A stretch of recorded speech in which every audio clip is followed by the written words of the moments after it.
पप्पू कलानी जी की जो बैठक कल हुई है नंदनवन में, वहाँ पर 2 घंटा बैठक चली और बैठकों पर सभी शहर के विभिन्न मुद्दों के ऊपर शिवसेना के तमाम नेतागण पप्पू कलानी जी ने चर्चा की और चर्चा पर यह हुआ है।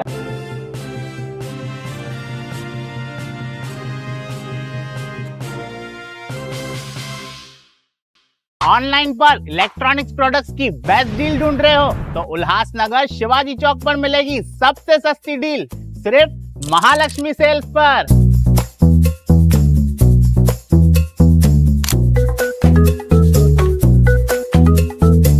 यहाँ पर अवेलेबल है premium TV, washing machine,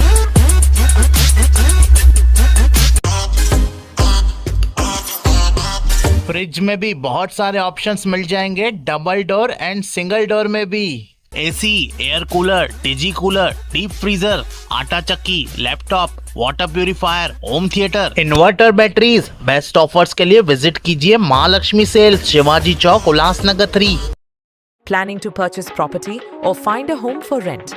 Rashi Realty is here to help. Visit us in Nerul, Seawoods, Navi Mumbai, and let us help you find your perfect property.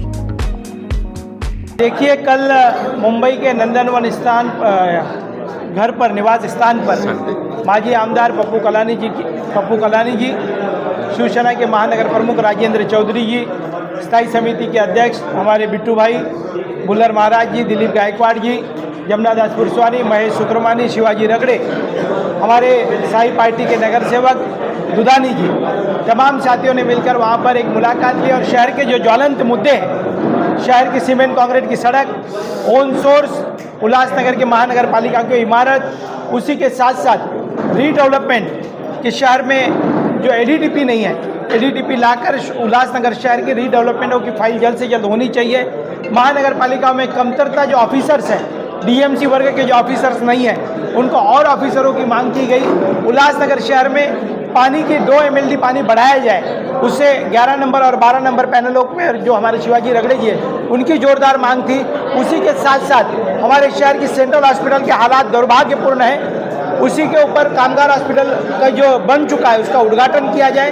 उसके लिए आने वाले 20 तारीख को खासदार महोदय के साथ में महाराष्ट्र राज्य के सरकार के अंदर बैठे हुए हमारे जो मिनिस्टर है, आरोग्य मिनिस्टर, वो भी 20 तारीख को दौरे पर आ रहे उल्लासनगर शहर में। तो पूरे शहर में शिवसेना का महापौर है और महापौर के तौर पर पूरी तरीके से काम कर रहे। पप्पू कलानी जी की जो बैठक कल हुई है नंदनवन में, वहाँ पर 2 घंटा बैठक चली और बैठकों पर सभी शहर के विभिन्न मुद्दों के ऊपर शिवसेना के तमाम नेतागण पप्पू कलानी जी ने चर्चा की और चर्चा पर यह हुआ है कि तुरंत महाराष्ट्र सरकार के सभी जो ऑफिसर्स हैं उनको आदेश दिए गए और MMID के तौर पर 100 करोड़ रुपए के लागत से रोडों की मंजूरी मिली है और टेंडर उसका होने जा रहा है।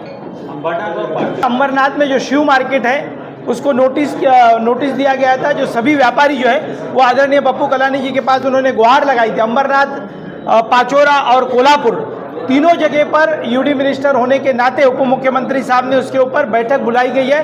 तब तक कोई भी कार्रवाई नहीं हो, पप्पू कलानी जी की मांग थी कि यदि कोई भी कार्रवाई होती है तो उनको पुनर्वसन करने की पहले उनके ऊपर पुनर्वसन किया जाए। उनकी दुकानें टूटती है तो उनको दुकानें दिया जाए। उसके ऊपर अंबरनाथ के CO, पाचोरा के हमारे आमदार जो है पाटिल जी, उनको संपर्क किया गया और कोल्हापुर के कमिश्नर, उनको हेयरिंग लगाने के आदेश जो है आदरणीय उप मुख्यमंत्री एकनाथ शिंदे साहब ने दी है।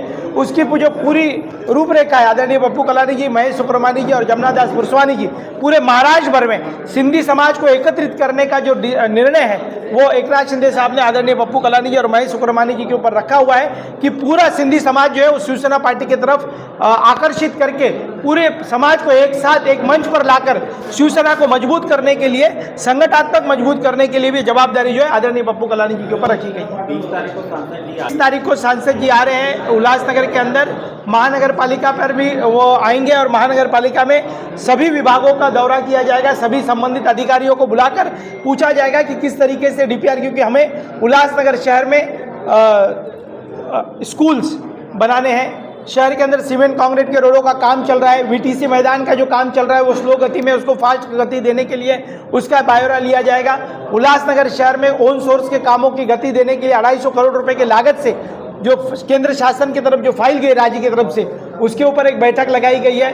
उल्लासनगर के अंदर सेंट्रल हॉस्पिटल का दौरा किया जाएगा। कामगार हॉस्पिटल जो बन चुका है खासदार महोदय के अथल प्रयासों से, उसके ऊपर दौरा करके एक अथल प्रयासों से पूरे दौरे के माध्यम से उल्लासनगर में रुके हुए कामों को, विकास को गती दी जाएगी।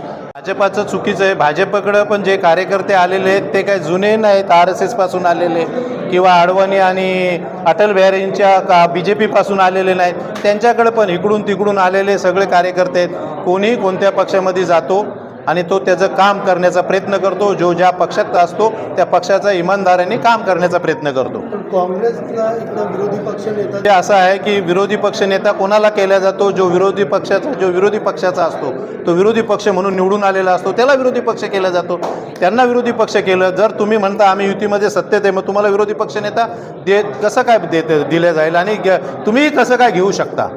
वंचितला देण्यात यावं असं सांगतं, कारण ठीक आहे ना, वंचितला द्यायचं, वंचितचं आणि काँग्रेसचं काहीतरी समजेस झाला असेल, समेट झाला असेल, त्यांनी ठरवलं असेल आम्हाला नको काँग्रेसला द्या, आम्ही काँग्रेसबरोबर आहोत, असं काय झालं असेल आणि म्हणून काँग्रेसला देण्यात आलं आणि काँग्रेसनी ते घेतलेलं आहे। सभात्याग करणं म्हणजे तुम्ही सत्तेत असून या संदर्भात तुम्ही काय मेसेज? सभा त्याग करण्याचं कारण तुमच्या माध्यमातून आम्ही ऐकलं, ते कारण किती छोटंसं कारण आहे।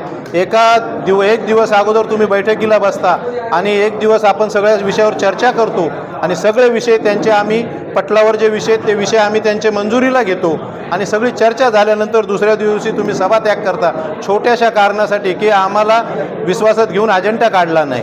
अरे जेव्हा आमच्या गटनेत्यांनी सांगितलं की तुम्हाला जरी कल्पना दिली नसेल किंवा देण्यात आली असेल, दिली होती, तुम्ही लक्ष दिलं नाही, तुम्हाला फोन केला होता, तरीही तुम्ही ते कारण छोटंसं कारण दाखवून सभा त्याग करतायत। विकास महासभा महिन्यातून एकदा होते आणि महासभेच्या माध्यमातून शहराच्या विकासाचे मुद्दे घेतले जातात, पण तुम्ही सभा त्याग करून शहराचा विकास करायचा नाही असं तुमचं मत असं आहे, असं आम्ही गृहीत धरतो।